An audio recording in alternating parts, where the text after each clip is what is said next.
He looked at a starving, abandoned prince and saw a product. So he bought him a throne, the whole kingdom of Qin. It was the greatest investment in history, and it ended with its maker drinking poison on the order of a boy who may have been his own son. This is not a story about a king. It's about the man who manufactured one. 250 years before Christ, China was not one country. It was 7 kingdoms at each other's throats, and in the west crouched the deadliest of them, Qin, the war machine. His name was Buwei, a merchant from a small state. No blood, no rank, no army, just gold, mountains of it. He bought cheap, sold dear, and moved money like a machine. Then, in the enemy city of Handan, he saw it, the deal of a lifetime. A Qin prince, a hostage, one of more than 20 royal grandsons, and the most worthless. His name was Yiren, the stranger, forgotten in enemy hands, short of money, short of friends. Anyone else saw a dead end. Buwei did the math. 5 words made him famous forever. A rare commodity, worth hoarding. He went to the prince and made an offer no desperate man could refuse. "I can make your gate grand," he said. The prince laughed. "First make your own gate grand." Buwei leaned in. "My gate grows only when yours does." They were not friends now, they were a contract. The plan was a hostile takeover of a royal bloodline. He split 1,000 gold in 2, 500 to dress the prince like royalty and buy him powerful friends. The other 500 he turned to treasure and carried west into Qin. His target wasn't the king, it was a woman, Lady Huang, the crown prince's favorite, beautiful, beloved, and childless. Beauty fades, Buwei knew, and a woman with no son has no future once it does. Through her sister, he made his pitch. Adopt the forgotten prince, make him your heir, bind your future to a boy who would owe you everything. One detail sealed it. Lady Huang was born in Chu, so he wrapped the prince in the robes of Chu. She wept, or so the story goes. She renamed him Zichu, child of Chu, and pressed her seal onto his name. A nobody hostage was now heir to Qin. The investment had gone public. There was one more asset in this story, a dancer named Zhao. The prince saw her once at a banquet and had to have her. Buwei was furious.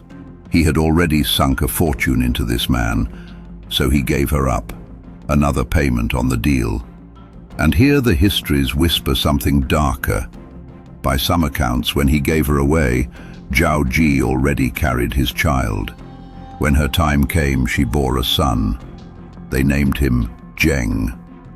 One day the world would call him China's first emperor. Then the deal almost died. Qin's own army marched on Handan and put it under siege. Zhao wanted the prince's head, so Buwei did what he did best. He paid 600 gold to the gate guards and slipped his prince into the Qin lines.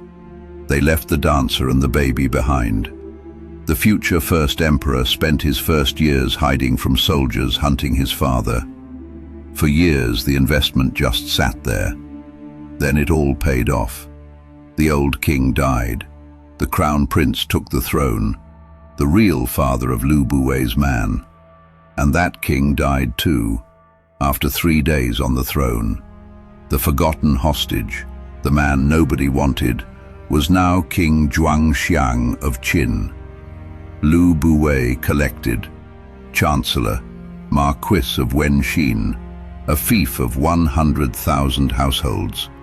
A merchant with no blood now ran the most powerful kingdom on earth. But the war machine wasn't done collecting its own dead. King Xiang ruled just 3 years. Then he died too.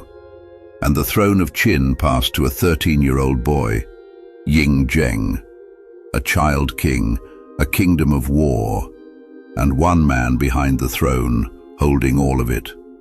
The boy called him Zhongfu, second father. At his peak, the merchant reached for what gold can't buy: history itself. 3,000 retainers, one book, claiming all the knowledge under heaven. He hung it at the market gate under 1,000 gold. Change a single character and it's yours. No one ever did. Here the story turns. Lubuwei had one debt he could never settle. Zhiji was now Queen Dowager, and the two had never really stopped. But the boy king was growing up, and getting caught in the queen's bed meant death, even for him. So the man who solved everything with money solved this too.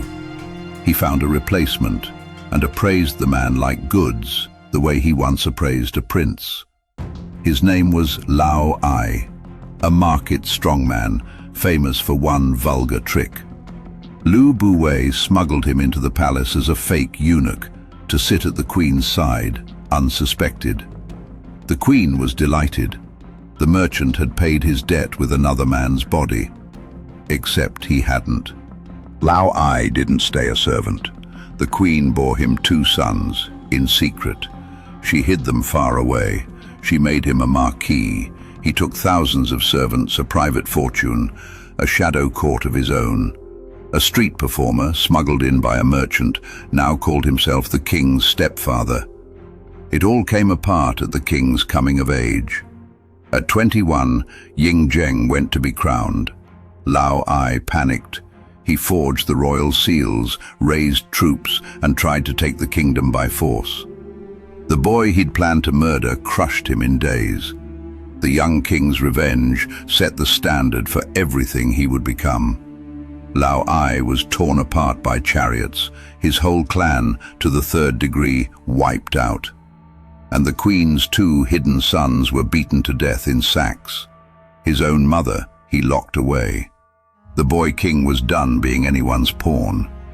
And now the king looked at the one man left standing behind it all, his second father. Lao Ai had been Lubuwei's man, his gift to the queen. The whole disaster traced back to the merchant. By every law he should have died with the rest, but the king hesitated. This was the man who made his father a king, who served the throne for years, and envoys begged for his life. So the king didn't kill him. He stripped his office and sent him east. That should have been the end of it. It wasn't. Even disgraced, Lubuwei was the most famous man in China, and the world came knocking. Envoys and agents of every kingdom streamed to his gate, the road never empty. And the king saw a man he had spared becoming a kingdom of his own, a liability that wouldn't stay written off. So the king sent him a letter, 30 characters, no army, no executioner, just 30 characters. What did you ever do for Qin that Qin gave you 100,000 households? What are you to Qin that you call yourself my second father? Take your family and move to Shu. Shu, the wild frontier at the edge of the world. It was not a transfer, it was a sentence written politely. Lubuwei read it, and he understood. The next message would not come in writing. He was a debt about to be collected. He had calculated everything, except the one asset he could never control. The boy he made into a king. So he did the math one last time, and he poured the wine himself. He drank poison, 235 years before Christ. The richest man in China, the maker of kings, cashed out by his own creation. 5 years later, the boy he made began devouring the other 6 kingdoms. Within 15, he had swallowed them whole. He became Qinshihuang, China's first emperor. The merchant who bought his throne never saw it. By then, he was just a line in someone else's ledger, written off. Lubuwei could put a price on anything, a prince, a throne, a kingdom. But not the boy he turned into a king, who may have been his own son. Welcome to the Dragon Files. Subscribe for more.